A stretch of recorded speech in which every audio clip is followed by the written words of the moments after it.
तो hello everyone and I welcome you all to IIT JEE rank plus. Basically आज की class में हम करने वाले हैं electric field and field lines के ऊपर जो क्वेश्चंस हैं वो करेंगे, इनके कॉन्सेप्ट्स को हम समझेंगे यहाँ पर। तो सेशन को शुरू करते हैं। आज का कंटेंट जो रहेगा बेसिकली तीन चीज़ें हम यहाँ पर करेंगे। कुछ जेई एडवांस के लेवल के भी क्वेश्चंस करेंगे, इरोडो के भी क्वेश्चंस मैंने यहाँ पे लिए हैं।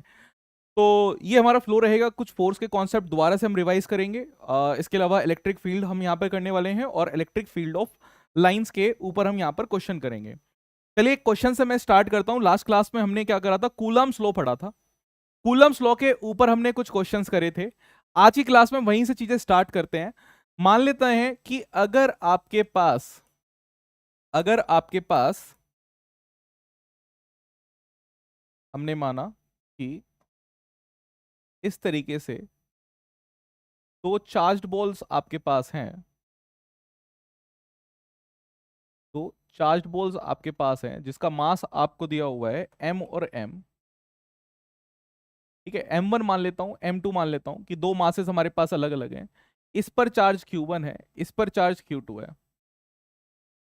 ठीक है, और अगर ये चार्जेस हमारे पास है तो मैंने मान लिया कि जी पॉजिटिव पॉजिटिव है, तभी एक दूसरे से क्या कर रहे होंगे, चार्जेस हमारे पास रेपल कर रहे होंगे। जो पिथ बॉल्स हमारे पास है एक दूसरे को क्या कर रही होंगी, ये रेपल कर रही होंगी।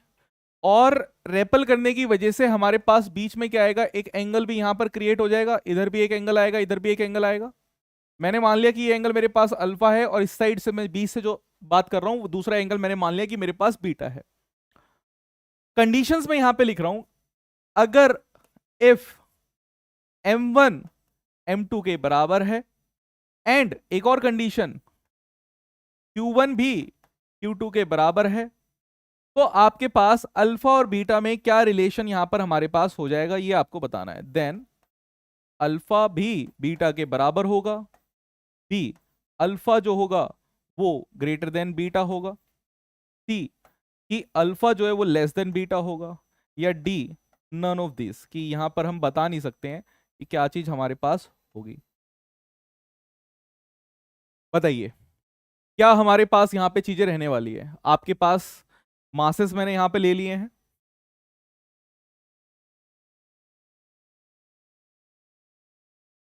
बताइए, पवन, प्रवीण, इक्वल होगा। तुम्हारी कमेंट्स।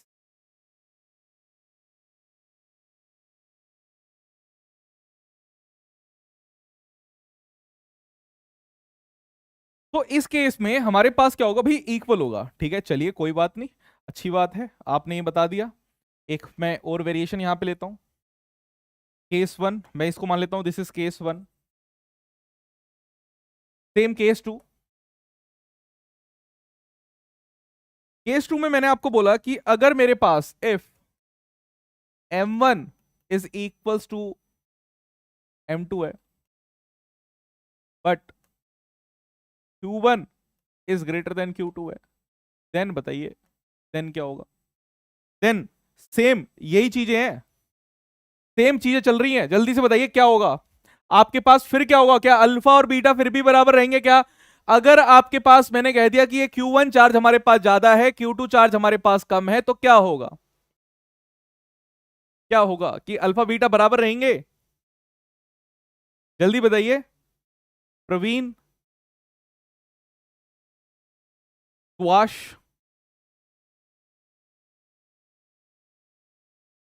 क्या होगा।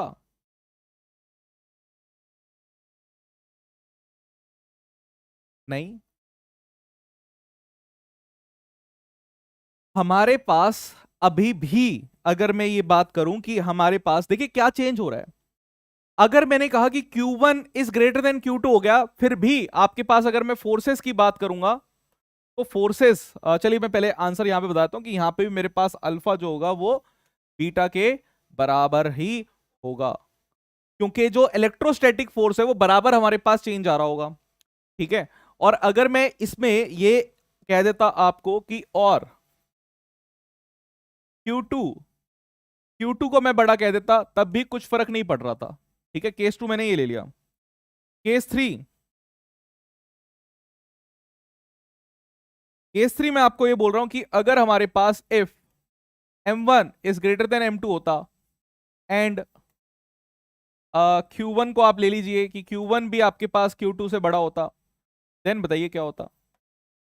अब बताइए, अब बोल रहा हूं कि M1 जो है वो बड़ा है, M1 मास जो है वो बड़ा है M2 से, M1 मास जो है वो M2 से बड़ा है, और आपको बताना है कि क्या आपके पास रहेगा, बताइए।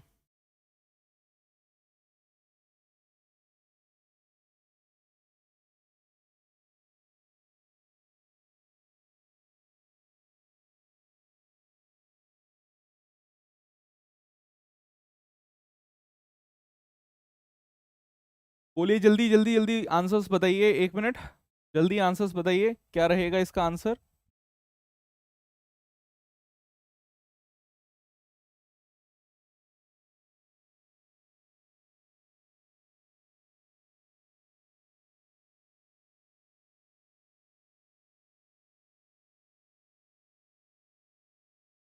ठीक, चलिए, आप कह रहे हैं कि अगर M1 मेरे पास बहुत ज्यादा बड़ा है तो मैं ये मान के चलूंगा कि ये तो हिलेगा ही नहीं, बीटा की वैल्यू मेरे पास क्या होगी, बड़ा हो जाएगा, देन मैं यहां पर ये कह सकता हूं कि जो बीटा रहेगा वो हमारे पास बड़ा रहेगा अल्फा के कंपैरिजन में।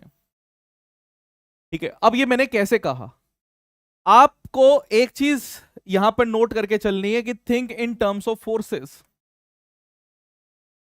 Think in terms of forces, कि कैसे कैसे एक फोर्स दूसरी फोर्सेस को बैलेंस कर रही है। भाई अगर मैं देखिए यहां पर चीजें बनाता हूं तो एक फोर्स देखिए आपके पास, मैं यहां पर ये जो फोर्स हमारे पास लग रही है चार्जेस पार्टिकल की वजह से, तो मैं ये कह सकता हूं कि मेरे पास यहां पर क्या होगा, यहां पर जो फोर्सेस मेरे पास लग रही है ये इलेक्ट्रोस्टैटिक फोर्स है, यहां पे भी मेरे पास क्या इलेक्ट्रोस्टैटिक फोर्स है, इनके बीच में कितना भी डिस्टेंस हमारे पास हो, जो भी चार्जेस हमारे पास हो, हमें पता है कि इलेक्ट्रोस्टैटिक फोर्स जो होती है ये तो प्रोडक्ट होता है हमारे पास कि Q1 Q2 कितना है और डिस्टेंस इन दोनों के बीच में कितना है ना, कि Q1 और Q2 का प्रोडक्ट है। भाई Q1 बढ़ा दूं या Q2 को बढ़ा दूं, प्रोडक्ट तो हमेशा बढ़ेगा ना, Q1 बढ़ा दूं या Q2 बढ़ा दूं तो प्रोडक्ट तो हमेशा बढ़ेगा, यानी कि ये वाली फोर्सेस जो है हमारे पास बराबर बढ़ेगी। फिर अगर मैं बात करता हूं इसी में कि नीचे की तरफ जो फोर्सेस हमारे पास लग रही है वो हमारे पास वेट है इसका M2G और इसका M1G, इसका M1G इसका M2G, इसके ऊपर डिपेंड करेगा कि मेरे पास एंगल क्या होगा। एक तो सबसे पहली चीज आपके पास होती है things in terms of forces, पहला ये मैंने आपको बताया कॉन्सेप्ट। दूसरा कॉन्सेप्ट ये है कि if you do not have any plan search for the extreme and, if you do not have any plan search for the extreme and, search for the extreme and, कि extreme ends आपको search करने हैं। Extreme ends क्या है, भाई मुझे बोल रहा है कि मास 1 जो है वो बड़ा है, मैं मान लूंगा कि मास 1 इतना बड़ा है कि ये हिलेगा ही नहीं। भाई मानने को तो हम ये मान सकते हैं कि मैंने माना कि मास 1 इतना बड़ा है कि वो हिलेगा ही नहीं, तो मास 1 इतना ज्यादा स्ट्रॉन्ग है कि दूसरा क्या है, भाई मास 2 ऐसे ऐसे हिल जाएगा, तो अल्टीमेटली जो मेरे पास एंगल आएगा वो बीटा का ही आएगा, अल्फा का आएगा ही नहीं। ठीक है, तो इस तरीके से हम सोच के कॉन्सेप्ट वाइज चीजों को देख सकते हैं, क्योंकि इलेक्ट्रोस्टैटिक फोर्सेस बराबर लग रही है, बट ग्रेविटी जो है हमारे पास वो दोनों में अलग अलग लगेगी, क्योंकि मासेस अगर अलग अलग रहेंगे तो अलग अलग लगेगी, तो हॉरिजॉन्टल फोर्सेस वर्टिकल फोर्सेस में आपको सोचना है। चलिए एक करते हैं क्वेश्चन, बहुत ही अच्छा सा बढ़िया सा क्वेश्चन करते हैं, इरोडो बुक का क्वेश्चन है ये हमारे सामने। इस क्वेश्चन को देखते हैं कि आप इसको कर पाते हैं कि नहीं कर पाते हैं, बहुत ही बेहतरीन क्वेश्चन है। देखिए क्वेश्चन क्या है, बोल रहा है कि two small equally charge spheres आपके पास हैं जिनके मासेस हैं m और m, सस्पेंड हमने किया उनको सिल्क रोड से और उनकी लेंथ है l, उनके बीच का जो डिस्टेंस हमारे पास है वो है x। ध्यान से देखेंगे, मैं एक डायग्राम आपको बना के दिखा रहा हूं किस तरीके से डायग्राम हमारे पास बनेगा। एक तरीके से मैंने यहां पे बनाया, ये आपके पास स्मॉल m और m मैंने मास मान लिया कि ये स्मॉल m है, ये हमारे पास स्मॉल m है। इस पे जो बीच में डिस्टेंस है हमारे पास, ये डिस्टेंस आपके पास x है, ये इसकी लेंथ l है, ये इसकी लेंथ l है। इस तरीके से हमने इसको अरेंज किया हुआ है, और इन पे जो चार्जेस हैं आपके पास, चार्ज इसका है q और q, इनिशियल चार्जेस की बात हो रही है। ठीक है, इस तरीके की सेपरेशन हमारे पास है। अब देखिए इससे क्या होगा कि आपको फिर क्या बोल रहा है कि जो x आपके पास है ये बहुत ही छोटा है, मतलब बहुत छोटा है as compare to length, find the ratio, हमें निकालना है d q by d t with which the charge leaks off the sphere with their approach velocity. मतलब देखिए चार्जेस धीरे धीरे क्या हो रहे हैं, कम हो रहे हैं, लीक हो रहा है चार्ज, कम हो रहा है चार्ज। चार्जेस कम होंगे तो फोर्सेस कम लगेगी, मतलब ये वाली फोर्सेस जो इनको दूर दूर भगा रही है धीरे धीरे फोर्सेस कम होती रहेगी, तो ये दोनों आसपास आएंगे, पास पास आने की कोशिश करेंगे। और वो वेलोसिटी आपको दी रखी है कि ये वेलोसिटी आपके पास कितनी है, अल्फा बाय एक्स। क्या बात समझे? ये वेलोसिटी आपको दे रखी है यहां पे अल्फा बाय एक्स, ये अल्फा बाय रूट एक्स होगी मुझे जहां तक याद है, ये तो अल्फा बाय रूट एक्स आप ले लो, ये अल्फा बाय रूट एक्स यहां पर है, ठीक है, ये वैल्यू है इसकी। और आपको यही निकालनी है कि हमारे पास अल्फा जो है वो कांस्टेंट है, ये ए ले लीजिए आप, ये ए कांस्टेंट है, और आपको यही चीज यहां पे निकालनी है, फाइंड आउट करनी है कि क्या यहां पर होगा। देखिए किस तरीके से हम अप्रोच करेंगे, ध्यान से देखेंगे। भाई एक मैंने माना कि इन दोनों में फोर्स लग रही है, तो मैंने इधर मान लिया कि मेरे पास एक फोर्स लग रही है जो होगी इलेक्ट्रोस्टैटिक फोर्स, और इसकी वैल्यू कितनी होगी, के Q square divided bye x का स्क्वायर, के Q square divided bye x का स्क्वायर होगी, बिल्कुल होगी। इसके अलावा यहां पे हमें पता है कि भाई एक, चलिए ये तो है ही हमारे पास, इसके अलावा नीचे की तरफ हमारे पास क्या है, एक वेट भी लग रहा होगा mg, और इधर ये अगर मेरे पास सिल्क की रोड है तो यहां पे एक टेंशन हमारे पास यहां पर आ रही होगी। मैं बिल्कुल बीचों बीच से एक एंगल ले लेता हूं, यहां से मानता हूं कि ये थीटा एंगल है। अगर ये थीटा है, यहां से भी मैंने एक थीटा, तो ये भी थीटा आ जाएगा आपके पास। ये अगर टेंशन इधर है तो इधर की टेंशन हमारे पास कितनी आएगी, ये हमारे पास आएगी टी कॉस थीटा। अगर ये टेंशन इधर टी है तो इधर कितना आएगा हमारे पास, टी कॉस थीटा, और इस साइड क्या चला जाएगा हमारे पास, इस साइड इसी का कंपोनेंट हमारे पास रहेगा टी साइन थीटा।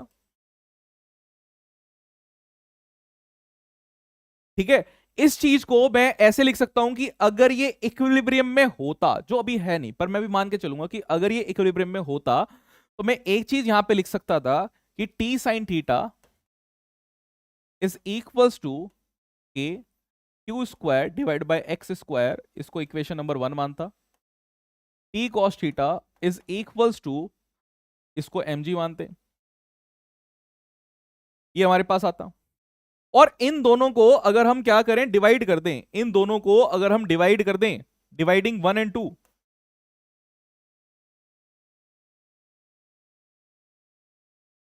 दोनों को अगर मैं डिवाइड कर दूं तो आपको दिख रहा है कि टी और टी तो कट जाएंगे, आपके पास sine theta by cos theta tan theta आएगा। इसकी अगर मैं बात करूं तो ये वैल्यू आपके पास आ जाएगी k Q square divided by m g x square आएगा। और इसी को मैं ऐसे लिख सकता हूं कि मेरे पास जो क्यू क्यू स्क्वायर, या नीचे लिख लेते हैं, यहीं से हम ऐसे भी लिख सकते हैं कि q square is equals to m g x square by k, है ना, एम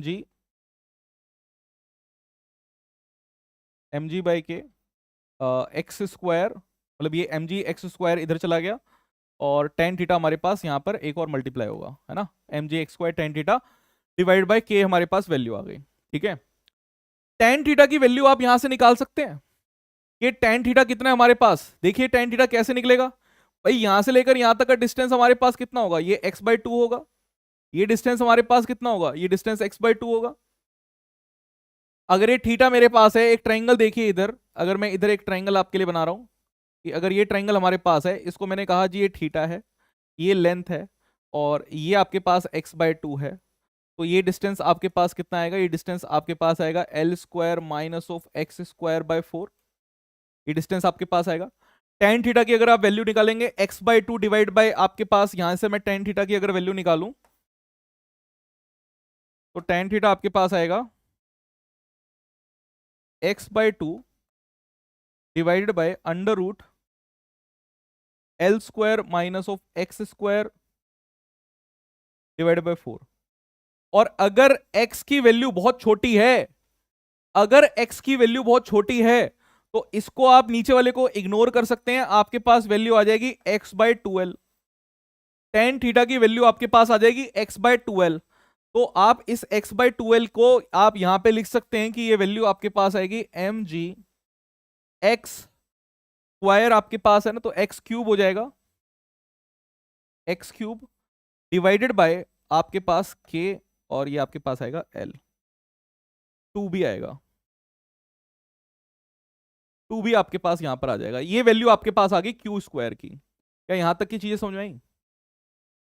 ठीक है, अब ये वैल्यू हमने निकाल ली ना। अब देखना इसके बाद क्या करेंगे भाई, इसके बाद आपको इसको डिफरेंशिएट करना है। मैं इसको पीछे की तरफ लेके चलता हूं कि आपके पास क्या वैल्यू आई है। आपके पास वैल्यू आई है q square is equals to, आपके पास है m g x cube, m g x cube divided by 2k l।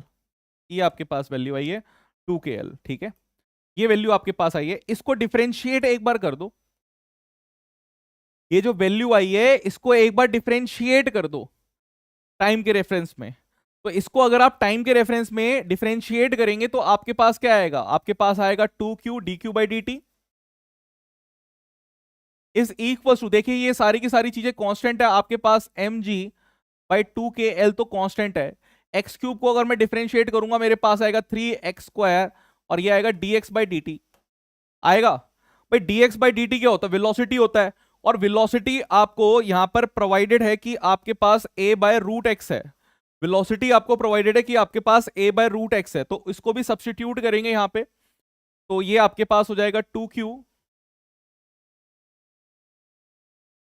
dq by dt is equals to mg divided by 2kl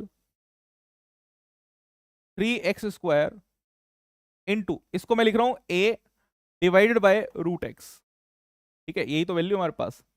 आपको बेसिकली क्या निकालना है, आपको यहां पर सिर्फ वैल्यू निकालनी है इस dq बाई dt की। तो ये dq बाई dt जो है आपके पास आ जाएगा, इसको सही से अरेंज कर दो, 3mg x square a divided bye, इसकी पावर मैं ऊपर भी ले जा सकता हूँ, मतलब ये ऊपर की तरफ अगर मैं ले जाऊंगा तो 2 माइनस 1/2 आपके पास हो जाएगी, तो ये वैल्यू आएगी आपके पास 3/2, है ना। तो मैं इसकी वैल्यू 3/2 ही लिख दूं,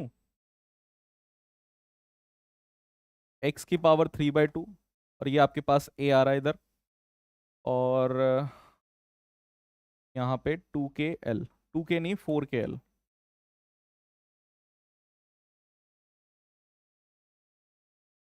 देखिए यही तो निकालना था आपको। आपसे क्या पूछा, find the rate dq by dt with which the charge leaks off the sphere with their approach. जो आपको दे रखी है कि वेलोसिटी ऑफ अप्रोच जो थी वो हमारे पास क्या थी, a बाय रूट एक्स थी। तो हमारे पास ये वैल्यू निकल के यहां पर सामने हमारे पास आ गई है। ठीक है, अब इसमें आप क्या काम कर सकते हैं भाई, इसमें आप एक काम कर सकते हैं, हाँ क्यू भी हमारे पास है, ये जो क्यू है इस क्यू को भी आपने यहाँ पे सब्स्टिट्यूट कर दिया है, ये क्यू भी आपके पास यहाँ पे रहेगा। अब इसको देखिए अकॉर्डिंगली हम अपने यूज के अकॉर्डिंगली जो हम चीज रख सकते हैं वो रख सकते हैं। मतलब वो क्वेश्चन में हम देखेंगे जैसे ऑप्शंस हमारे पास रहेंगे, आप यहां पे पुट कर सकते हैं के की वैल्यू को 1/4πε0। एक तो ये अगर इरोडो के आंसर से हमें मैच करना है। दूसरी चीज, आप ये जो क्यू वैल्यू आपने निकाली है यहां पर, ये जो क्यू वैल्यू निकाली है क्यू स्क्वायर की, ये वैल्यू को भी पुट कर सकते हैं। ठीक है, तो पुट कर सकते हैं, एंड क्यू की वैल्यू जो हमने पीछे निकाली है, ठीक है, उसको भी वैल्यू को भी आप पुट कर सकते हैं यहाँ पे, आपका आंसर मैच हो जाएगा। आई होप की चीज समझ में आई है। हाँ परवीन, वो मैंने लिख दिया है क्यू डिनोमिनेटर में, ठीक है, वो मिस हो गया था, तो क्यू हमारे पास आएगा, तो क्यू की वैल्यू भी हम यहाँ पे डाल देंगे। पर ये क्या चीज समझ में आ रही है किस तरीके से हमने इस क्वेश्चन को किया है? क्या ये चीज क्लियर हुई? इस क्यू को आगे लिख देते हैं क्योंकि 4 हमने यहाँ पे लिखा है, तो एल क्यू इस तरीके से मैं लिख देता हूँ यहाँ पे। क्वेश्चन अच्छा था, समझ में आया किस तरीके से क्वेश्चन को हमने अप्रोच किया? क्लैरिटी आई कुछ?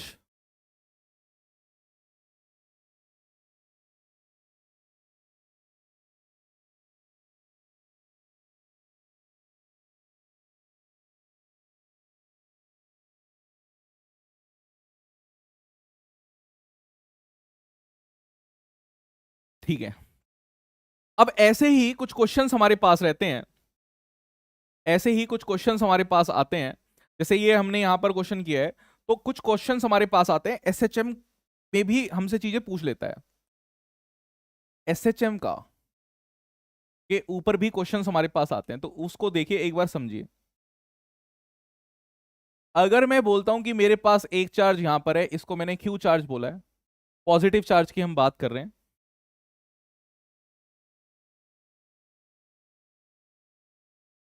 दूसरा चार्ज मेरे पास यहाँ पे पॉजिटिव चार्ज रखा हुआ है, एक और ये भी पॉजिटिव चार्ज है, दूसरा भी पॉजिटिव चार्ज है, दोनों क्या है हमारे पास पॉजिटिव पॉजिटिव चार्जेस हैं।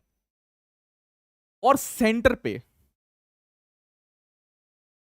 बिल्कुल सेंटर पे हम हैं, और सेंटर पे मेरे पास एक चार्ज रखा है क्यू। आपको पता है कि नॉर्मली क्या होगा भाई, इस सेंटर पे जो मेरे पास, अगर मैंने बिल्कुल यहां से लेकर मैंने डिस्टेंस माना है कि मेरे पास ये जो डिस्टेंस है ये ए है, ये जो डिस्टेंस है ये भी ए है, इक्वल डिस्टेंस दूर रखा है। आपको पता है कि यहाँ पे एफ नेट की अगर मैं कैलकुलेट करूंगा मेरे पास 0 आएगा। भाई इस वाले चार्ज को ये रेपल कर रहा होगा इस तरफ, और इस वाले चार्ज को ये वाला रेपल कर रहा होगा इस तरफ, तो दोनों एक दूसरे से अपोज जा रहे हैं, तो हमारे पास एफ नेट 0 आएगी कि नहीं आएगी? जल्दी बताइए। 0 आएगी। ठीक है। अब अगर मैंने क्या किया, हल्का सा इस चार्ज को हल्का सा फॉरवर्ड मूव कर दिया, इस चार्ज को हमने हल्का सा आगे की तरफ मूव कर दिया, एक्स डिस्टेंस आगे ले गया मैं। तो अगर मैं इसको एक्स डिस्टेंस आगे ले गया, तो ये वाला जो डिस्टेंस है, ये डिस्टेंस कितना हो जाएगा, ये डिस्टेंस मेरे पास हो जाएगा a माइनस ऑफ एक्स, और यहां से लेकर यहां तक का डिस्टेंस कितना हो जाएगा हमारे पास, a प्लस एक्स होगा। अब आप इसे आगे की तरफ जब लेके आए हैं चार्जेस को, तो अब ये जो चार्ज है ये इसको स्ट्रांगली रेपल करेगा एज कंपेयर्ड की ये जो इसको रेपल कर रहा था। तो अब टेंडेंसी क्या रहेगी, जब आपने इसको इस तरफ अगर पुश किया है, तो ये वाला चार्ज क्या है, इसको इस तरफ धक्का मारेगा, क्योंकि इसका डिस्टेंस कम हो गया, तो इसकी फोर्स क्या होगी, ज्यादा की तरफ लगेगी। तो एसएचएम में हमारे पास रहता है, एसएचएम में हमेशा यही ध्यान रखिए कि हमारे पास एसएचएम में रीस्टोरिंग फोर्स होती है। रीस्टोरिंग फोर्स होना नेसेसरी है एसएचएम में। अगर कोई एसएचएम में आएगा, यानी टू एंड फ्रो मोशन अगर हमारे पास होगा, तो नेसेसरी है। जैसे स्प्रिंग में होता है कि स्प्रिंग में आपने उसको कंप्रेस किया, जैसे ही आप फोर्स हटाओगे स्प्रिंग वापस आ जाएगी। तो स्प्रिंग क्या करता है, एसएचएम करता है इस तरीके से। तो अब देखिए, अगर मैं ये चार्ज को इधर मूव किया था, तो ये चार्ज क्या है, इसके पास टेंडेंसी है वापस पीछे आने की। क्या ये बात समझ में आ रही है? जल्दी बोलिए, क्या ये बात समझ में आई? इसके पास टेंडेंसी है पीछे आने की, तो यहां तक मैंने मूव किया, तो ये इसकी टेंडेंसी है पीछे आने की, पीछे आएगी। बट इसके बाद ये हमारे पास थोड़ी सी आगे निकल जाएगी, बिकॉज आपको पता है यहां तो नहीं रुकना, ड्यू टू इनर्शिया ये इधर चलता रहेगा, और इस तरीके से हमारे पास क्या करेगा, ये एसएचएम करना स्टार्ट कर देगा। क्या ये बात आपको समझ में आई कि इस कंडीशन में हमारे पास यहां पर क्या होगा, एसएचएम स्टार्ट हो जाएगा। अगर आपने हल्का सा चार्ज को, पॉजिटिव पॉजिटिव चार्जेस इस तरीके से अरेंजमेंट थी, और आपने हल्का सा इसे मूव किया और वापस पीछे आ जाएगा। होगा कि नहीं होगा? जल्दी बोलिए। ठीक है जी। अब एसएचएम के कैसे क्वेश्चंस करते हैं, एसएचएम अगर आपके पास हो जाए और आपको टाइम पीरियड निकालने के लिए क्वेश्चन दे दे, आपको बोले कि टाइम पीरियड आपको निकालना है, तो सबसे पहला स्टेप आपका क्या होना चाहिए, स्टेप वन। मैं आपको देखिए बिल्कुल सारी चीजें स्टेप वन वाइज बताऊंगा, क्योंकि देखिए फिजिक्स जो है वो क्लास 11th की, मैं मान के चलता हूं कि क्लास 12th में जब बच्चा रहता है, तो उसकी क्लास 11th की फिजिक्स थोड़ी थोड़ी हिली होती है। बट ये कॉन्सेप्ट आप जब प्रीवियस ईयर क्वेश्चन सॉल्व करना स्टार्ट करेंगे, तो ये जरूर आएंगे। तो स्टेप वन आपके पास होता है कि आप एफ फोर्स जो आपके पास है, फोर्स को कैलकुलेट करो, फोर्स को कैलकुलेट करो कि वो एक्स की टर्म्स में हमारे पास आ जाए। फोर्स को कैलकुलेट करो कि वो एक्स की टर्म्स में हमारे पास यहां पर जो है वो फोर्स आ जाए। क्या बात समझे? कैलकुलेट इस तरीके से करे कि वो एक्स की टर्म में हमारे पास आ जाए। तो चलिए एफ नेट निकालता हूं मैं इस पॉइंट पर। अगर मैं एफ नेट निकालना चाह रहा हूं, तो मेरे पास एफ नेट की वैल्यू कितनी होगी भाई, एक फोर्स तो जो प्लस क्यू लगा रहा है वो मेरे पास रहेगी, तो मैं लिख सकता हूं वहां पे कि मेरे पास होगा के Q q divided by A minus of x का होल स्क्वायर, माइनस, है ना, क्योंकि ये वाली फोर्स ज्यादा लग रही होगी, ये इस तरफ फोर्स लगा रहा है, और ये वाला दूसरी तरफ फोर्स लगाएगा इस तरफ, माइनस ऑफ के Q Q divide by A plus of x का होल स्क्वायर होगा। इसको आप कॉमन ले लीजिए, के क्यू क्यू आपने कॉमन ले लिया, ये जो आपके पास है ये आएगा A square minus of x square पे स्क्वायर, ठीक है। और आपके पास ऊपर की तरफ क्या आ जाएगा, 4ax आपके पास आ जाएगा, ये पता है आपको। ऊपर की तरफ हमारे पास क्या आएगा, 4ax यहां पर हमारे पास आ जाएगा। अगर मेरे पास ये वैल्यू आएगी कि नहीं आएगी, जल्दी से पहले तो ये बताइए, कैलकुलेट करके देखो, यस या नो। सुकृति, प्रवीण कुमार, सुभाष आज नहीं है क्लास में, ये क्या करें।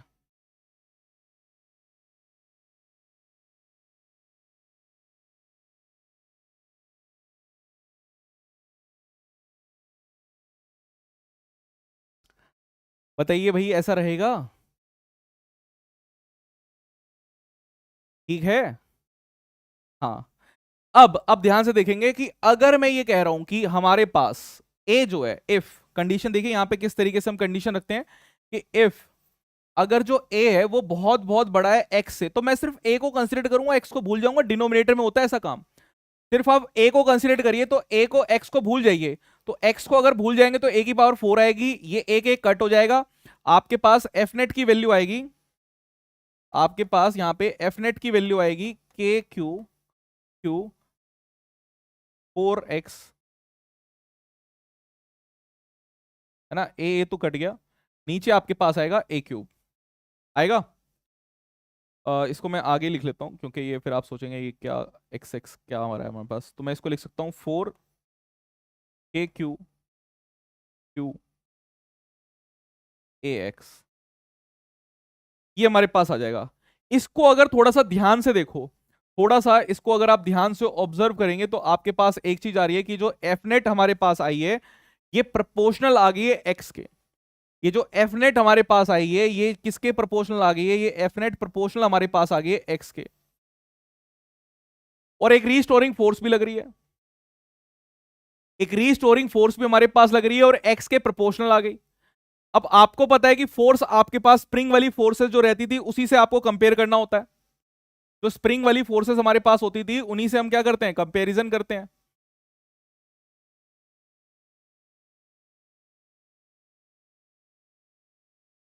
तो स्प्रिंग में जो फोर्स हमारे पास होती है वो कितनी आती है, माइनस ऑफ के एक्स हमारे पास आती है। मैं स्प्रिंग का ही एक एग्जांपल लेके चल रहा हूं। और अगर आपको यहीं से ये जो आपके पास आता है यहां से आप ओमेगा निकाल सकते हैं। ओमेगा आपके पास कितना आता है, ओमेगा आपके पास रहता है √k/m, इस तरीके से हम निकालते हैं, राइट। और ओमेगा अगर आपके पास आ गया तो टाइम पीरियड भी निकल जाएगा। अब आप यहां पर देखिए कि आपके पास के की वैल्यू क्या आ रही है, जो वैल्यू यहां पर आई है वही आपके पास के की वैल्यू है। पूरी की पूरी वैल्यू को आप यहां पे डाल सकते हैं एक्स को छोड़ के। तो आप यहां पे लिख सकते हैं कि आपके पास आएगा 4k, ये के दूसरा है भाई, है ना, ये स्प्रिंग का कांस्टेंट का दूसरा था। तो आपके पास आएगा 4q/a डिवाइडेड बाय ma³, ये हमारे पास आएगा,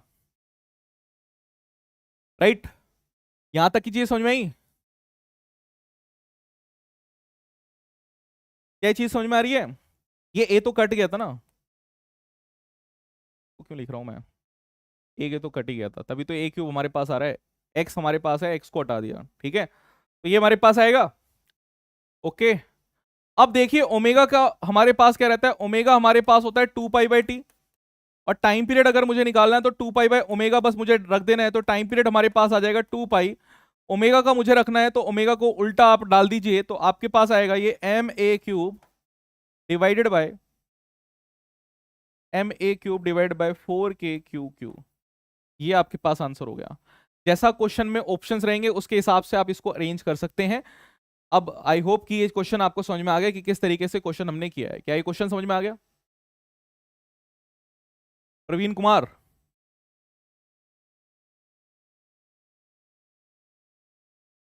क्वेश्चन समझ में आ गया ये?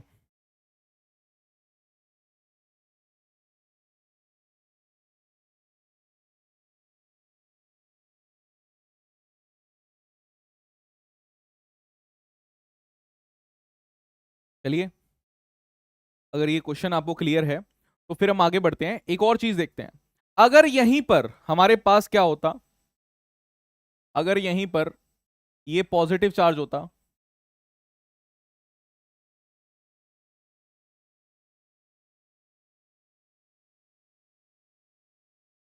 ये भी पॉजिटिव चार्ज है, बट बीच में हमारे पास नेगेटिव चार्ज होता। अब बताइए, ओमेगा का यहां से समझा दीजिए। ओमेगा ओमेगा हमारे पास क्या होता है? ओमेगा हमारे पास रोटेशनल में रहता है 2 पाई/t। ओमेगा हमारे पास रहता है, देखिए रिवोल्यूशनल वेलोसिटी हमारे पास होती है। तो एक पूरा चरखा घुमाने के लिए आप ये देखेंगे कि आपके पास देखिए कितना एंगल रहता है। अगर मैं यहां से देखूं, ये 90 डिग्री π/2, ये आपके पास पाई, तो यहां से लेकर जब आप दूसरा पूरा गोल घूमते हैं तो आपके पास 2 पाई आता है। एक पूरा काम करने के लिए जितना टाइम आपके पास रिक्वायरमेंट है वही टाइम पीरियड होता है। तो ओमेगा की वैल्यू हमारे पास होती है 2 पाई/t। टाइम आपके पास आएगा 2 पाई/ओमेगा। ओमेगा जो आपने निकाला है उसी वैल्यू को आप यहाँ पे सब्स्टिट्यूट कर दीजिए उल्टी फॉर्म में। फिर जैसा क्वेश्चन की रिक्वायरमेंट रहेगी उसके हिसाब से आप चेंज कर सकते हैं। इसको अंदर भी लेके जा सकते हैं, मतलब इसको अंदर ले आएंगे तो 4 और 4 कट जाएगा, पाई आपका भारी रहेगा। ठीक है, के की वैल्यू को भी डाल सकते हैं, 4 पाई/0, आपकी मर्जी है तो वो काम भी आप कर सकते हैं। ठीक है, तो वो डिपेंड करेगा क्वेश्चन के अकॉर्डिंगली, जैसा क्वेश्चन रहेगा उसके हिसाब से कर सकते हैं। प्रवीण बताइए, अभी इसमें और कुछ पूछनी है? इसके अलावा कोई और डाउट? एफ की वैल्यू -kx होती है। हमारे पास ओमेगा निकालने का फॉर्मूला होता है √k/m। फर्स्ट स्टेप हमारे पास जो मैंने बताया कि फर्स्ट स्टेप आपके पास जो होता है, फर्स्ट स्टेप आपके पास है कि कैलकुलेशन आपको जो करनी है वो एक्स की टर्म्स में करनी है। और इसके बाद जो आप कैलकुलेशन करते हैं वो आप इस तरीके से लिखते हैं और आपका आंसर आ जाता है। ठीक है, चलिए अब एक चीज देखिए, अगर मेरे पास ये नेगेटिव चार्ज होता, इसको मैंने इस तरीके से रखा होता है स्टार्टिंग में, तो ये यहां से a डिस्टेंस दूर और यहां से भी a डिस्टेंस दूर। अब आप बताइए, अगर मैं इसको हल्का सा खिसका दूं, अगर मैं इसको हल्का सा खिसका दूं, अभी क्या हो रहा है, ये इसको अट्रैक्ट कर रहा है, ये इसको अट्रैक्ट कर रहा है, बट अगर मैंने इसको हल्का सा भी खिसका दिया इस तरफ, तो अब की बार क्या होगा भैया, ये इसे बड़ी जल्दी अट्रैक्ट कर लेगा। नेगेटिव चार्ज को अगर मैंने हल्का सा भी इधर खिसका दिया तो ये इसे जल्दी अट्रैक्ट कर लेगा और फिर ये हमारे पास इक्विलिब्रियम कंडीशन जो है ये टूट जाएगी।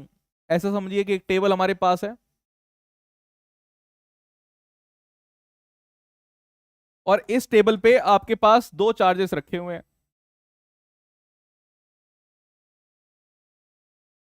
+q और +q। ये वाला हमारे पास है -q चार्ज।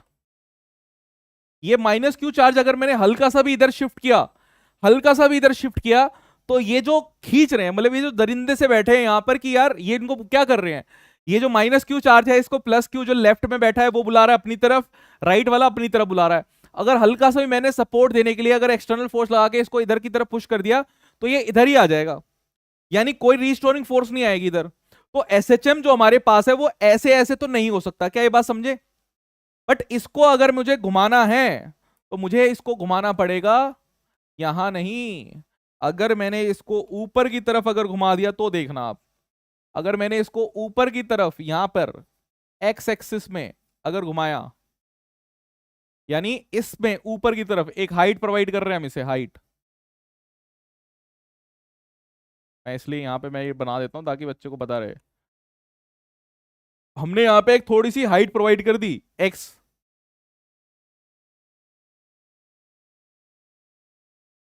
तो अगर मैंने ये हाइट प्रोवाइड करी है तो क्या होगा,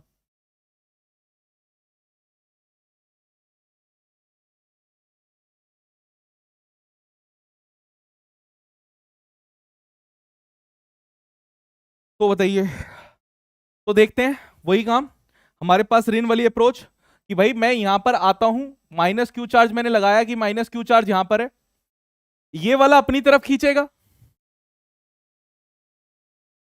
ये वाला अपनी तरफ खींचेगा, अल्टीमेटली खींच के नीचे आ जाएगा। होगा कि नहीं होगा? इसको मैंने थीटा मान लिया, ये आपका ए है, ये आपका एक्स है, ये आपके पास थीटा हो गया, ये भी थीटा आपके पास हो गया।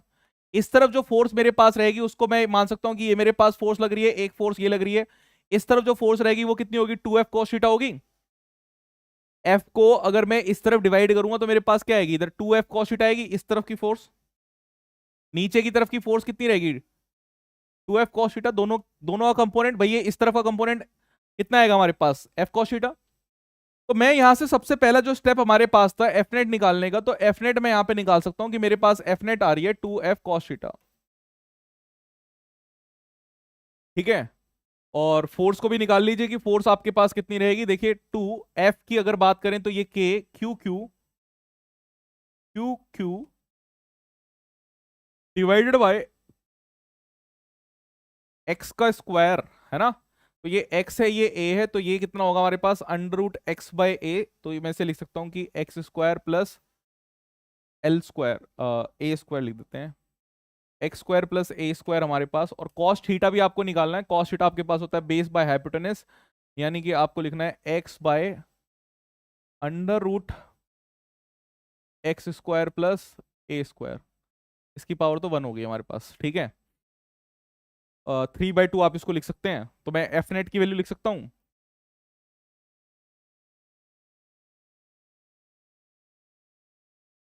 Twice of Q Q Q.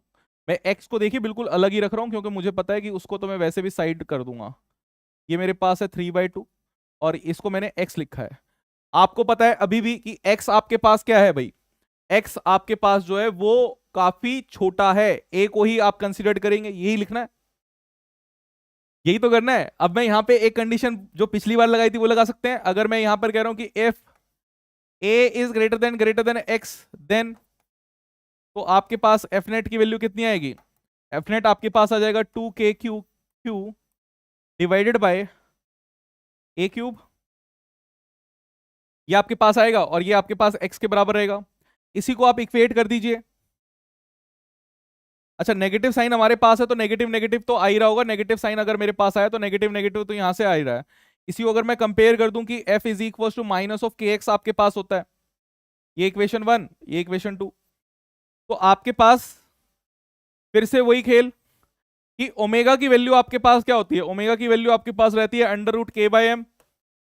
तो इस वैल्यू को आप रख सकते हैं अंडर रूट के, जो आपने यहां पे निकाल दिया, अंडर रूट के जो आपने यहां पे निकाल दिया, इसको आप रख सकते हैं 2k q q divided by a cube m. ठीक है, और ओमेगा कितना होता है आपके पास 2 पाई/t। आपको टाइम अगर निकालना है तो आप क्या करेंगे, 2 पाई/ओमेगा रख देंगे, आपका आंसर आ जाएगा। आपके पास आएगा 2 पाई, ओमेगा को उल्टा करके रखना है, यानी कि m a cube divide by 2k q q. क्या समझ में आई बात।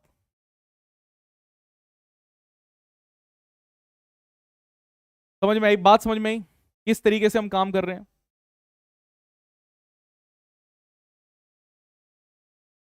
दोनों क्वेश्चन समझ में आए। एसएचएम वाले क्वेश्चंस बहुत बार आ रखे हैं, कई बार तो सिर्फ यही पूछ रखा है कि बताइए कि एसएचएम में क्या होगा। ठीक है प्रवीण कुमार।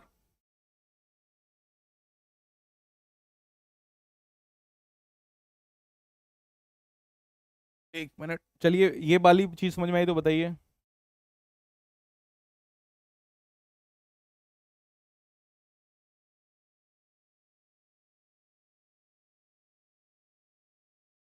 क्लियर है, आई होप कि ये चीज क्लियर है कि कैसे हम यहाँ पर फोर्सेस को कैलकुलेट कर रहे हैं, कैसे एसएचएम की वैल्यूज हम निकाल रहे हैं। एसएचएम के ऊपर काफी क्वेश्चंस हमारे पास आ रखे हैं। ठीक, चलिए अब आते हैं नेक्स्ट पर। नेक्स्ट हमारा आज का टॉपिक जो है उस पर आते हैं। आज का टॉपिक हमारे पास था electric field.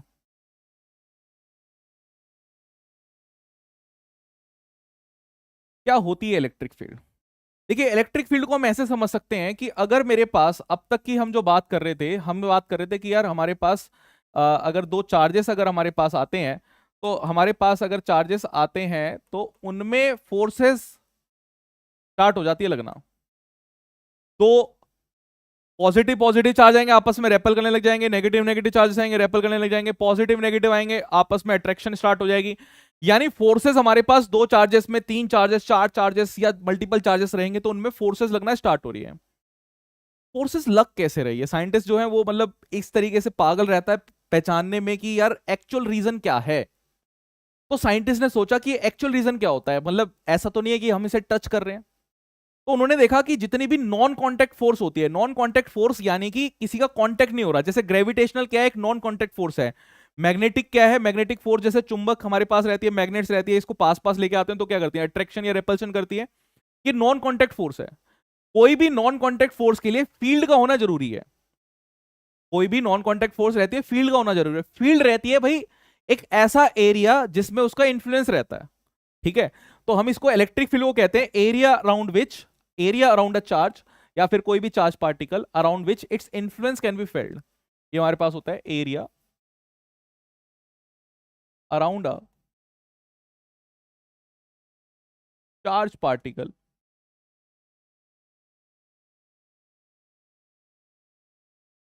Around which, area around a charge particle around which its influence can be failed, उसको आप फील कर सकते हो।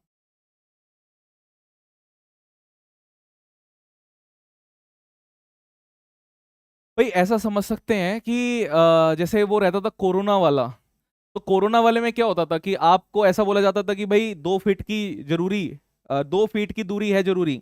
आप यूज करते थे सैनिटाइजर, इस तरीके से सैनिटाइजर यूज कर लेते थे, है ना, ताकि जो जर्म्स हैं वो क्या रहे, दूर रहे। तो आपको ये पता लगता था कि एक्चुअली अगर कोई बोल रहा है, जैसे मैं इस तरीके से बोल रहा हूं, तो 2 फीट तक मेरे जो एयर पार्टिकल्स हैं वो 2 फीट तक ही जा सकते हैं।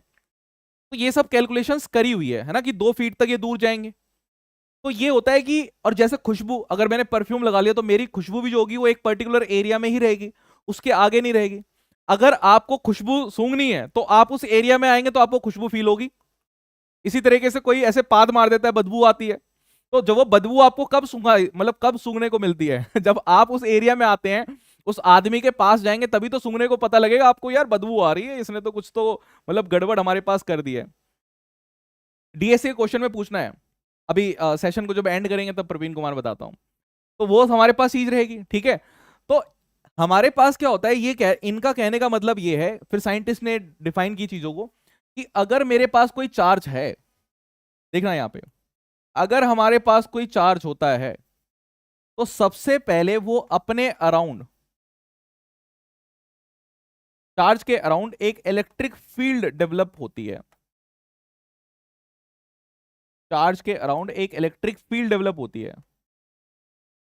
तो अगर ये चार्ज है, इस चार्ज के अराउंड हमारे पास क्या होगी, एक फील्ड होगी। इस चार्ज के अराउंड हमारे पास क्या होगी, एक फील्ड होगी। और इस फील्ड में अगर किसी अनदर चार्ज की एंट्री होती है, अगर अनदर चार्ज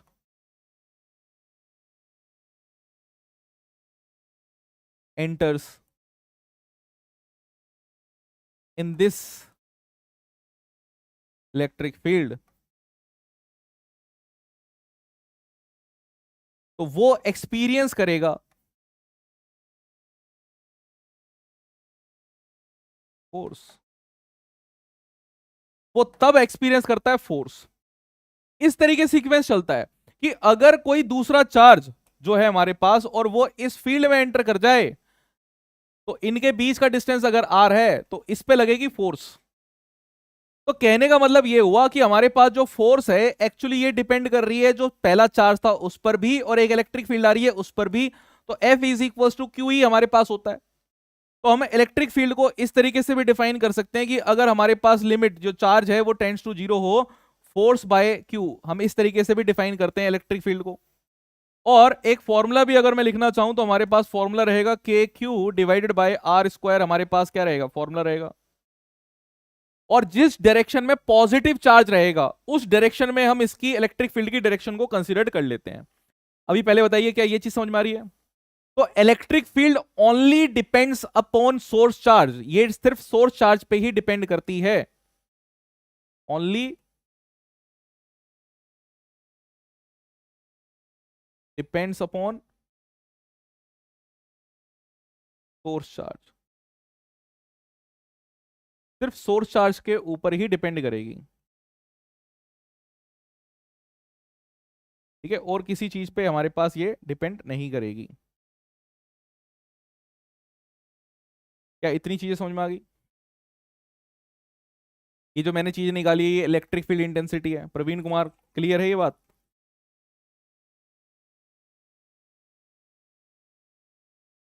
ठीक है जी।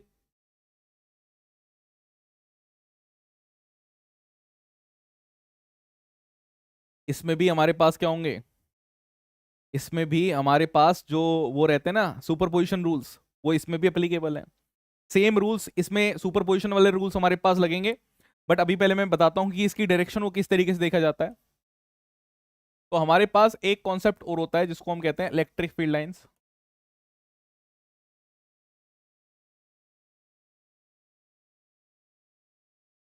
इलेक्ट्रिक फील्ड लाइंस एक्चुअली हमारे पास क्या है, pictorial representation of electric field है।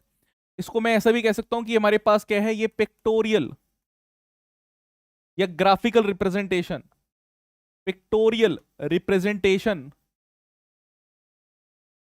Of electric field.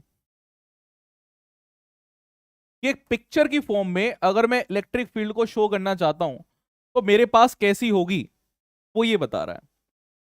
अब कुछ स्टैंडर्ड इलेक्ट्रिक फील्ड लाइंस आपको पता होनी चाहिए, कुछ स्टैंडर्ड केसेस में आपको पता होनी चाहिए कि इलेक्ट्रिक फील्ड लाइंस हमारे पास कैसी कैसी होती है।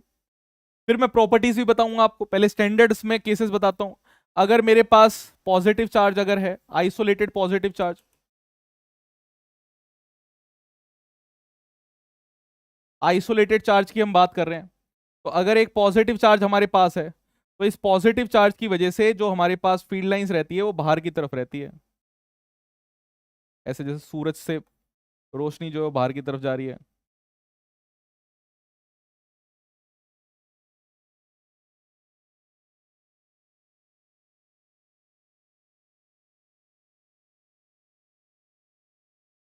और अगर यही नेगेटिव हो हमारे पास,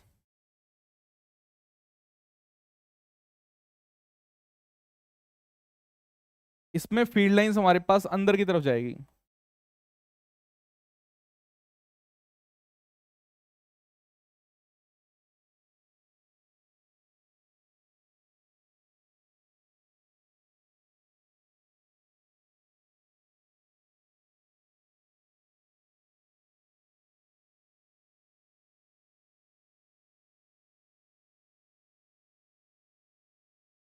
ठीक है,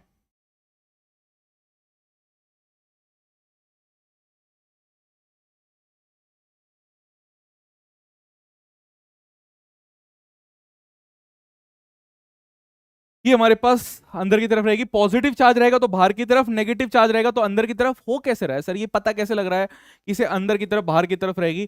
तो इसमें हम क्या करते हैं ना, एक स्टैंडर्ड एक टेस्ट चार्ज लेते हैं। यहां पर हमारे पास एक टेस्ट चार्ज रहता है। तो स्टैंडर्ड केसेस जो हमने बनाए हैं, ये स्टैंडर्ड केसेस हमने ड्रॉ तब करे हैं जब हमने जो टेस्ट चार्ज कंसिडर किया है, टेस्ट चार्ज जो हमने कंसिडर किया है उसको हमने पॉजिटिव, स्मॉल पॉजिटिव चार्ज लिया है, स्मॉल पॉजिटिव चार्ज हमने कंसिडर किया है। और एक्चुअली ये पिक्चर्स ऐसी पिक्चर्स है कि अगर मैंने एक स्मॉल पॉजिटिव चार्ज को छोड़ दिया वहां पे, तो वो कैसा पाथ, उसका कैसा पाथ रहेगा, ये एक्चुअली इलेक्ट्रिक फील्ड लाइंस हमें बता रही है।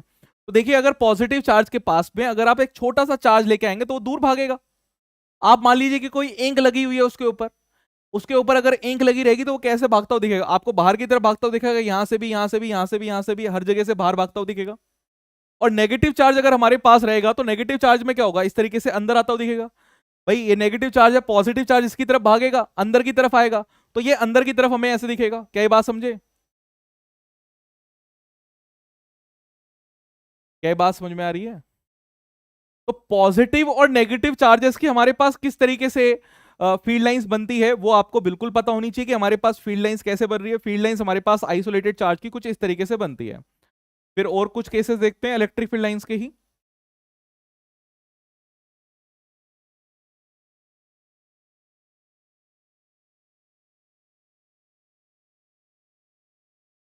इलेक्ट्रिक फील्ड लाइंस के ही स्टैंडर्ड केसेस।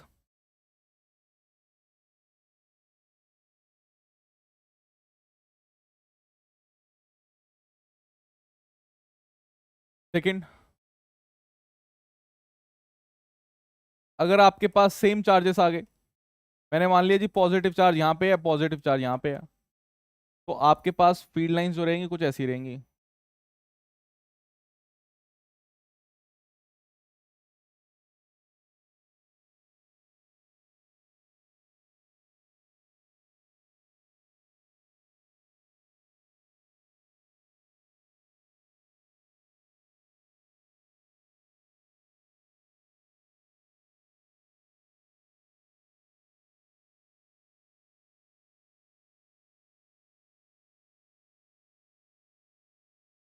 ठीक है।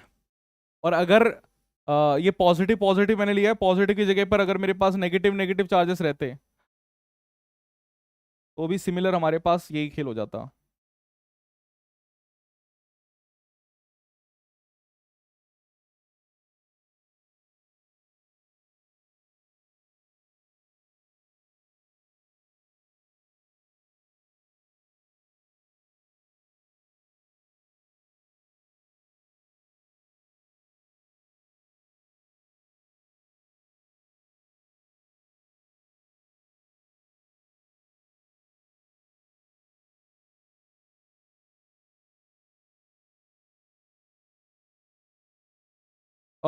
पॉजिटिव चार्जेस में अंदर की तरफ फील्ड लाइंस रहेगी। तो ये मैंने एरोज जो है वो गलत बना दिए। अंदर की तरफ आपके पास फील्ड लाइंस रहेगी ना।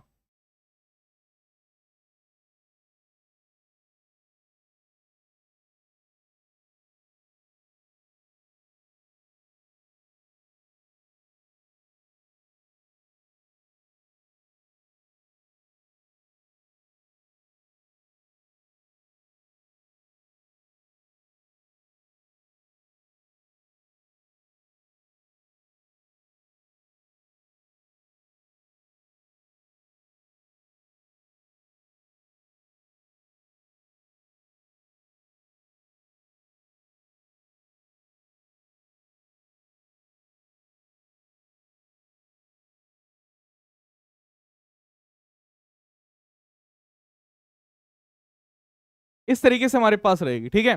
सेम चार्जेस अगर हमारे पास रहेंगे तो इस तरीके से फील्ड लाइंस बन जाएगी। डाइपोल्स अगर हमारे पास रहते हैं, एक डाइपोल का और करवाए तो मैं आपको, फिर यूनिफॉर्म फील्ड लाइंस अगर हमारे पास रहेगी तो किस तरीके से रहेगा। स्टैंडर्ड केस की हम बात कर रहे हैं यहाँ पे, सेकंड हमारे पास था। थर्ड केस देखिए, थर्ड केस अगर मेरे पास डाइपोल रहता है, डाइपोल में अभी आपने पढ़ा नहीं है। डाइपोल बेसिकली एक अरेंजमेंट को कहते हैं हम। डाइपोल को क्या कहते हैं? डाइपोल एक अरेंजमेंट होती है जिसमें and opposite equal and opposite polarities जो होती हैं सेपरेटेड बाय स्मॉल डिस्टेंस, उसको हम डाइपोल कहते हैं, ठीक है। तो ये एक स्पेशल अरेंजमेंट हमारे पास होती है। Equal and opposite charges separated by a small distance.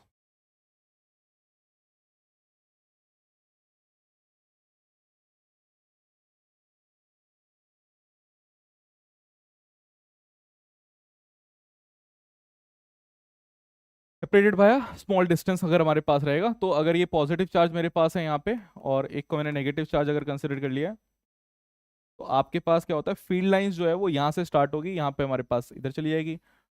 Field lines देखिए कहाँ पे स्टार्ट हो रही है, कहाँ पे टर्मिनेट हो रही है।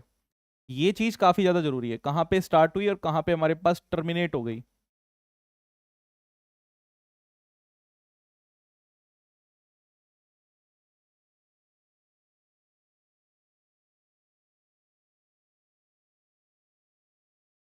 ठीक है, कहां से हमारे पास स्टार्ट हो रही है और कहां पे टर्मिनेट हो रही है, ये आपको देखना है। Field lines never intersect each other, ठीक है। Field lines, electric field lines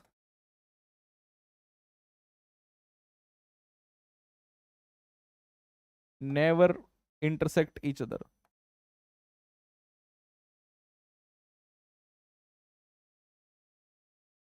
देखिए एसर्शन रीजनिंग का जमाना है, एसर्शन रीजनिंग के क्वेश्चंस आते हैं। एसर्शन रीजनिंग के क्वेश्चंस क्या है कि आपके कॉन्सेप्ट बिल्कुल इन एंड आउट क्लियर होने चाहिए, आपको कॉन्सेप्ट की क्लैरिटी होनी चाहिए कि अच्छा इस टाइप के क्वेश्चंस में ऐसा रहता है, ये कॉन्सेप्ट इस चीजों के बारे में बातें करता है। तो हमारे पास क्या होता है कि ये कभी भी इंटरसेक्ट नहीं करेगी। इसका रीजन क्या है? रीजन हमारे पास ये है कि अगर ये इंटरसेक्ट कर गई तो at the point of intersection दो डायरेक्शन हो जाएगी, और दो डायरेक्शन हो ही नहीं सकती। मतलब आप खुद सोचिए कि मुझे पता है कि यार पॉजिटिव से नेगेटिव इधर पहुंचना है, तो ऐसा थोड़ा ना कि इधर से भी पहुंच सकते हैं, आप इधर से भी पहुंच सकते हैं, एक ही डायरेक्शन रहेगी। तो दो डायरेक्शन पॉसिबल नहीं है, इसलिए हमारे पास ये मेन रीजन रहता है। क्या बात समझ में आ गई? ठीक है। और टेंजेंट ड्रॉ करके आप डायरेक्शन भी बता सकते हैं कि ये टेंजेंट हमारे पास इस तरीके से तो ये रहेगी, राइट। चलिए, अब ये थर्ड केस मैंने यहाँ पे बनाया, first second third, fourth case भी लिखे। फोर्थ केस आपके पास है यूनिफॉर्म इलेक्ट्रिक फील्ड के लिए।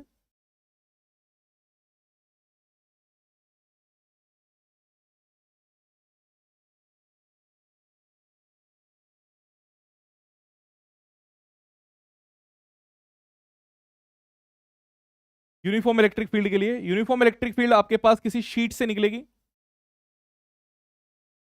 और कोई चार्ज शीट हमारे पास है, वहां से यूनिफॉर्म इलेक्ट्रिक फील्ड निकलेगी हमारे पास, और कुछ इस तरीके से पैरेलल लाइंस ड्रॉ करनी है बेसिकली आपको।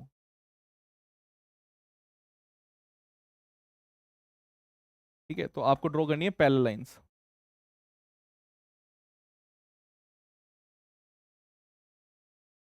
तो यूनिफॉर्म इलेक्ट्रिक फील्ड्स का मतलब आप समझ सकते हैं कि पैरेलल लाइंस अगर आपके पास है तो यूनिफॉर्म इलेक्ट्रिक फील्ड है। ठीक है, ये याद रहेगा, ये तो याद करके ही रखना है कि बहुत बारी हम क्या करते हैं कि यूनिफॉर्म इलेक्ट्रिक फील्ड लाइंस रहेगी तो हम मान के चलेंगे पैरेलल लाइंस है। और इसमें मैं एक चीज पूछना चाहूंगा, आप ये देखिए कि अगर आपके पास एक क्वेश्चन मैं यहां पर देता हूं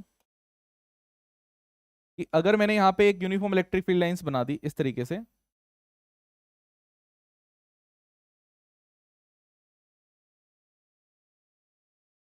एक प्रोटॉन छोड़ दिया और एक इलेक्ट्रॉन है और एक न्यूट्रॉन है, तीन चीजें हैं।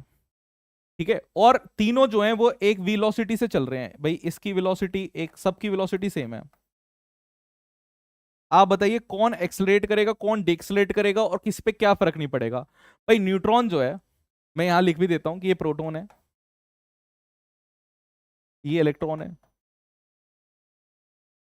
ये न्यूट्रॉन है। न्यूट्रॉन तो अनडिफ्लेक्टेड हमारे पास चला जाएगा, क्या ये बात आप समझ रहे हैं? अनडिफ्लेक्टेड, कुछ भी चेंज नहीं होगा, या अनडिफ्लेक्टेड के अलावा मैं कह सकता हूं कि नो चेंज इन स्पीड।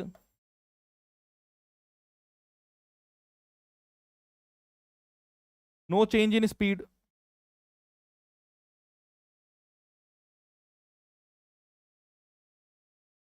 या नो एक्सेलरेशन।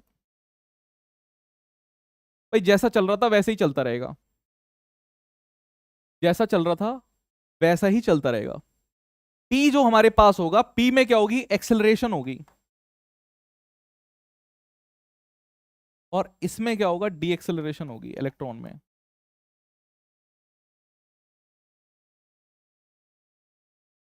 ठीक है, तो आप एक चीज समझ सकते हैं कि कई बार क्या होता है कि आपको इलेक्ट्रिक फील्ड इस तरीके से दे रखी है, आपको जो चीजें रहेंगी हमसे ना, काइनेमेटिक्स का भी डेटा जो है वो इधर मिक्स करने लग जाएगा। मतलब जैसे क्वेश्चंस हमारे पास आएंगे, एडवांस के जो क्वेश्चंस रहते हैं उसमें क्या है, आपके पास मिक्स करके चीजें आती हैं, काइनेमेटिक्स का डेटा भी डालेगा, इलेक्ट्रोस्टैटिक भी डालेगा, तो वो आपको रेडी रहना है। ऐसा नहीं कि सोच के चलेंगे काइनेमेटिक्स के ऊपर एक क्लास 12th का ही क्वेश्चन आएगा तो वैसे ही पूछेगा, वैसा नहीं है। ठीक है, ये फोर्थ हमारे पास था। फिफ्थ देखिए,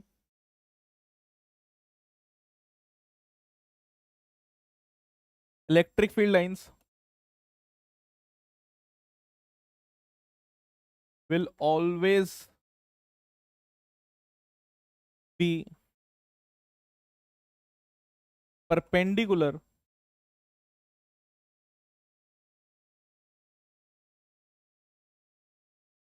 will always be perpendicular to the surface। देखिए, अगर मेरे पास एक सर्कल है, ठीक है, इस पे मैंने मान लिया कि पॉजिटिव चार्ज हमारे पास है, पॉजिटिवली चार्ज रही है, तो इस पर जो इलेक्ट्रिक फील्ड लाइंस हमारे पास निकलेगी वो एक टेंजेंट की फॉर्म में, मतलब अगर मैं एक टेंजेंट यहां पे ड्रॉ कर देता हूं इस पॉइंट पे, तो ये 90 डिग्री पे ही निकलेगी, किसी दूसरे एंगल पर नहीं होगी। ये एंगल 90 डिग्री ही होगा, मस्ट है, 90 डिग्री होना मस्ट है। इवन अगर मेरे पास इस तरीके का सरफेस है, इस तरीके का सरफेस है, ऐसा रैंडम कोई भी ऐसी शेप का है, इस पर भी जो इलेक्ट्रिक फील्ड लाइंस अगर हमारे पास निकलेगी, कहीं से भी इलेक्ट्रिक फील्ड लाइंस अगर निकल रही है, तो आपके पास परपेंडिकुलर ही निकलेगी सरफेस से। इस सरफेस से परपेंडिकुलर यहां पर ये 90 डिग्री। ठीक है, ये 90 डिग्री, इससे परपेंडिकुलर 90 डिग्री, इससे परपेंडिकुलर 90 डिग्री। तो आपको यह समझना है कि 90 डिग्री पे ही हमारे पास क्या होगी? फील्ड लाइंस निकलेगी, बाकी और नहीं निकलेगी। हमेशा परपेंडिकुलर ही फील्ड लाइंस हमारे पास निकलनी है, परपेंडिकुलर।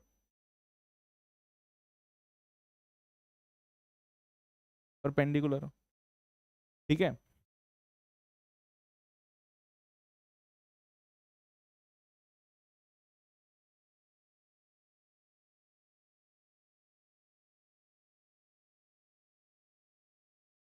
मतलब जो भी सरफेस आपको दिख जाए यार परपेंडिकुलर लगा देना, मतलब है ना। ऐसे पूछने के लिए भी क्वेश्चन आते हैं कि बताइए कि यहाँ पे हमारे पास क्या केस रह रहा है। तो ऐसे क्वेश्चंस अगर आपके पास आएंगे तो आप ये समझ लेना कि परपेंडिकुलर ही होना चाहिए सरफेस के ऊपर। और electric field inside a conductor is zero, ये भी मैं 6 पॉइंट भी यहीं करा देता हूँ कि electric field lines inside a conductor is zero, या इलेक्ट्रिक फील्ड ही मान लीजिए inside a conductor is zero. तो electric field inside a conductor is zero, there will be no electric field lines inside a conductor, है ना।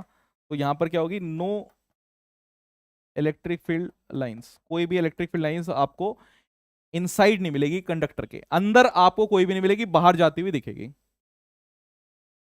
ठीक है, क्या ये बात समझ में आई? क्या ये बात क्लियर है? फाइन। चलिए अब इसके ऊपर जो क्वेश्चंस हमारे पास है ना बेटा, बिल्कुल सिमिलर टाइप के क्वेश्चंस ही आपके पास आते हैं। आपको इस तरीके से बोल देगा क्वेश्चन हमारे पास, अगर मैं क्वेश्चंस के पैटर्न्स की बात करूं तो क्वेश्चंस का जो पैटर्न हमारे पास है, it is similar to force जो हमने अभी किया था वैसे ही आते हैं।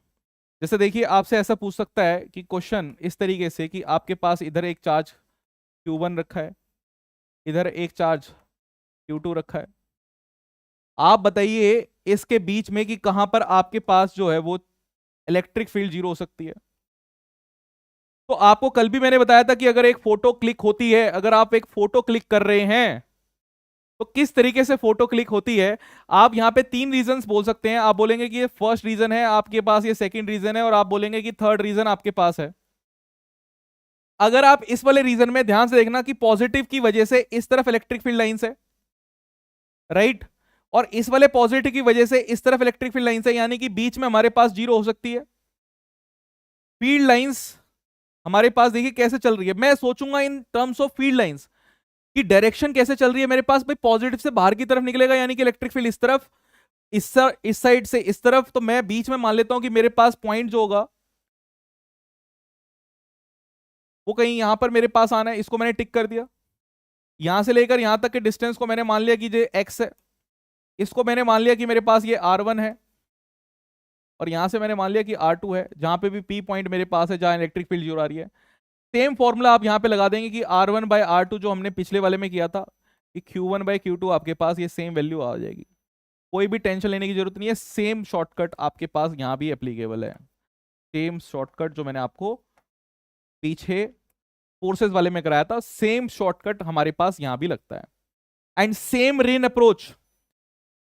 अप्रोच भी आपके पास ऐसी ही लगेगी। देखिए रिन अप्रोच भी मतलब मैं बता देता हूं। मान लीजिए यहां पर एक चार्ज दे रखा है आपको +Q, यहां पे मान लेते हैं एक चार्ज दे रखा है -Q। इन दोनों के बीच की सेपरेशन मान लीजिए ये ये मैं इक्विलेटरल ट्रायंगल ही ले लेता हूं, ये ए है, ये ए, ये ए है। आपको ए ए साइड आप इधर पहुंच जाइए, ए लेंथ दूर, ए लेंथ दूर आप यहां पर आ गए हैं। ठीक है, तो यहां पर अगर आप खड़े हैं तो इसको मैंने मान लिया कि पी पॉइंट है। और आपके पास इधर बिल्कुल बीचों बीच मैंने मान लिया कि ये क्यू पॉइंट है, मिड पे है। मिड पे है तो यानी कि ये A/2 है, और ये भी A/2 है। ठीक है, आपको फाइंड करनी है electric field at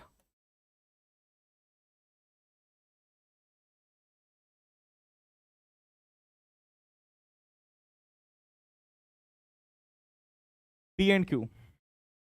electric field आपको फाइंड करनी है P और Q के बीच में। तो क्या काम करेंगे, सेम रिन अप्रोच हमारी लगेगी जो हम फोर्सेस वाले में लगा रहे थे। सेम रिन अप्रोच यहां पे लग जाएगी, सेम रिन अप्रोच। आपको जहां पे चीजें पूछे वहां पहुंच जाइए।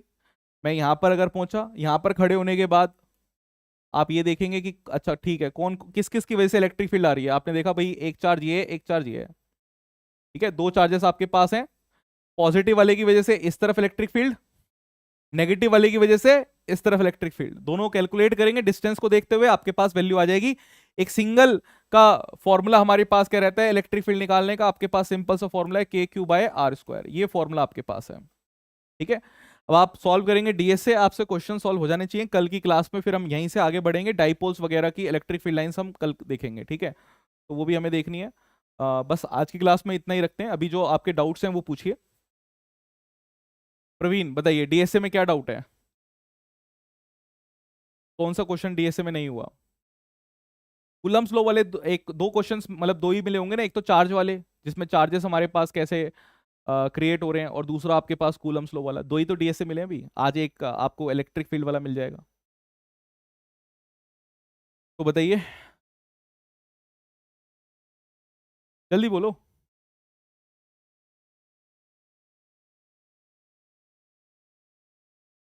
है कोई डाउट? नहीं? चलिए फिर सेशन को फिर अगर कोई डाउट नहीं है तो यहीं पर एंड करते हैं, खत्म करते हैं।